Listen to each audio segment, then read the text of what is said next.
IPL ২০২৬ নজরে থাকবেন ২৬ কোটির গ্রিন, প্রথম ম্যাচেই নাইট শিবিরের চিন্তা বোলিং।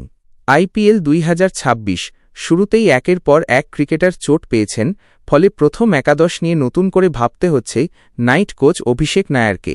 মুস্তাফিজুরকে বাদ দিতে হয়েছে। চোটের কারণে নেই হর্ষিত রানা ও আকাশদীপ। দলে রয়েছেন একমাত্র বিদেশি বোলার ব্লেসিং মুরাজাবানি। আইপিএল ২০২৬ বেশ কিছুদিন ধরেই সোশ্যাল মিডিয়ায় জল্পনা চলছে, ধোনিকে আর কতদিন বয়ে বেড়াবে চেন্নাই। শেষ ২ সিজন ধরেই ফর্ম নেই তার। রিফ্লেক্স থেকে দৌড়নোর গতি কমেছে সবই। কিছুদিন ধরেই নানা প্রাক্তন ক্রিকেটার ধোনিকে না খেলানোর পক্ষে মতো দিচ্ছেন। কলকাতা, আজ শুরু আইপিএলের ১৯তম সংস্করণ।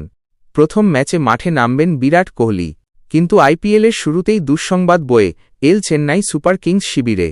চোটের কারণে প্রথম ২ সপ্তাহ খেলতে পারবেন না মহেন্দ্র সিংহ ধোনি। তার চোটের ব্যাপারে আজ সকালে সমাজমাধ্যমে জানিয়েছে সিএসকে কর্তৃপক্ষ। এই খবর নিঃসন্দেহে ধাক্কা দিল চেন্নাই শিবিরকে। পায়ের পেশিতে কাফ মাসল চোট পেয়েছেন মাহি। এখন চোট সারলেও রিহ্যাবে রয়েছেন তিনি। সম্পূর্ণ সুস্থ হতে তার ২ সপ্তাহ লাগতে পারে। সুতরাং প্রায় ১১ই এপ্রিল অর্থাৎ দিল্লি ম্যাচ পর্যন্ত খেলবেন না ধোনি। প্রথম ৪ ম্যাচ তাকে ছাড়াই মাঠে নামতে হবে। সিএসকে কর্তৃপক্ষের মতে ১৪ই এপ্রিল কেকেআরের বিরুদ্ধে এই আইপিএলে নামবেন ধোনি। তাকে নিয়ে উদ্বেগে থাকলেও টানে চোট নিয়ে বিন্দুমাত্র ঝুঁকি নিতে চায় না সিএসকে ম্যানেজমেন্ট। তবে ধোনি না থাকলে তার বদলে উইকেট কিপিং করবেন সঞ্জু স্যামসন। সদ্য সমাপ্ত বিশ্বকাপে দুরন্ত ফর্মে ছিলেন সঞ্জু। তাকে এবার দলে নিয়েছে চেন্নাই। ধোনির উপস্থিতিতে মাঠে বাড়তি উদ্যমী দেখালেও এইবার প্রথম কয়েক ম্যাচে সেই উদ্যমের অভাব হতে পারে। নিরাশ হতে পারেন সিএসকে ভক্তরাও। এই কথা কে না জানে, তাদের প্রিয় থালাকে দেখতে কাশ্মীর থেকে কন্যাকুমারী যে কোনো মাঠেই হলুদ জার্সিতে মাঠ ভরান সিএসকে ভক্তরা। ধোনি না থাকলেও খুব একটা অসুবিধে হওয়ার কথা নয় অধিনায়ক ঋতুরাজ গায়কোয়াড়ের। সিএসকে দলে ব্যাটিং ও বোলিং ২ বিষয়েই গভীরতা প্রচুর।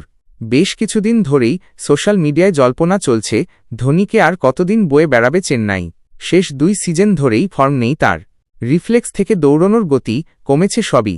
কিছুদিন ধরেই নানা প্রাক্তন ক্রিকেটার ধোনিকে না খেলানোর পক্ষে মতো দিচ্ছেন। শেষ সিজনে তাকে প্রায় লুকিয়ে রেখেছিল। ব্যাটে নামলেও অধিকাংশ সময়ই শেষ ওভারে ব্যাটে নামতেন তিনি। ২০১৯ থেকেই তার অবসর নিয়ে নানা জল্পনা চললেও ধোনি নিজে কোনোদিন এই বিষয়ে কোনো কথা বলেননি। এই আইপিএলের প্রথম ৪ ম্যাচে ধোনি না থাকলেও তার মাঠে থাকাটাই যে অনেক বড় ব্যাপার মানেন সবাই। ধোনির বয়স ৪৪, এই সিজনেই হয়তো শেষবারের জন্য হলুদ জার্সিতে মাঠে নামবেন তিনি। কেয়া পাতা কাল হো না হো।